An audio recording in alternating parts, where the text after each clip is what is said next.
Сәлем, менің атым Нұрай. Біз шығармашылық сынып серіктес тұлға байқауына қатысамыз. Мен сіздерге өзімнің сыныбым туралы айтып беремін.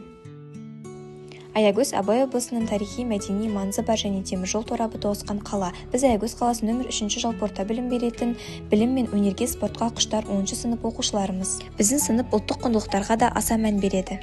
Біздің сыныптың қыздары мен ұлдары биге келгенде ішкен астарын жерге қояды. Аудандық, аймақтық, би конкурстарына қатысып, жүлделі орындар иелендік.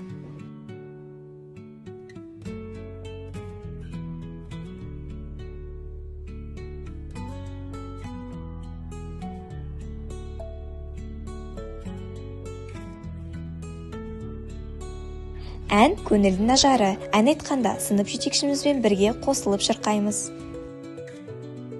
Желтоқсан оқиғасы қазақ халқының еркіндік жолындағы күрес. Бұл күні біз де үнсіз қалмай мектеп оқушыларына оқиғаны көрініспен көрсеттік. Біздің сынып таза қала Аягөз экология акциясын ұйымдастырып, мектеп оқушыларын сенбілікке шақырдық.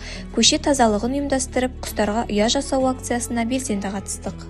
Мектеп аясында қарттарға қамқорлық жасау еріктілер тобына кіріп, акцияға белсенді қатыстық. Сабақтан бос уақытымызда сынып жетекшімізбен бірге туған өлкенді танып біл деген мақсатта Бозай ауылындағы алтын табылған қорымға және Кешірім Бозтаев музейіне саяхатқа бардық.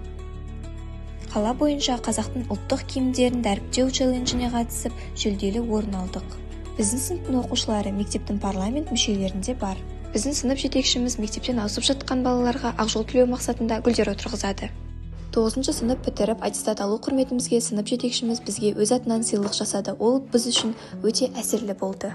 Данияр Шыңғыс өнері өрке жүзген оқушымыз, республикалық шығармашылық фестивалінің бас жүлде иегері. Қанатова Арда аудандық, облыстық жобалар және олимпиадалар жүлдегері.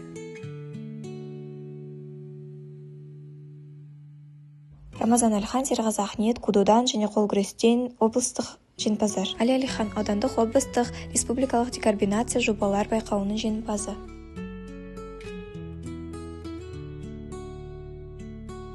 Амангелдина Шұла биология, физика, ғылыми жобалар байқауының жүлдегері. Сынып жетекшіміз әр өткізген шарада оқу тәрбие процесін баланың әлеуметтік белсенділігін арттыру мен байланыстыра отырып қарым-қатынас жасайды.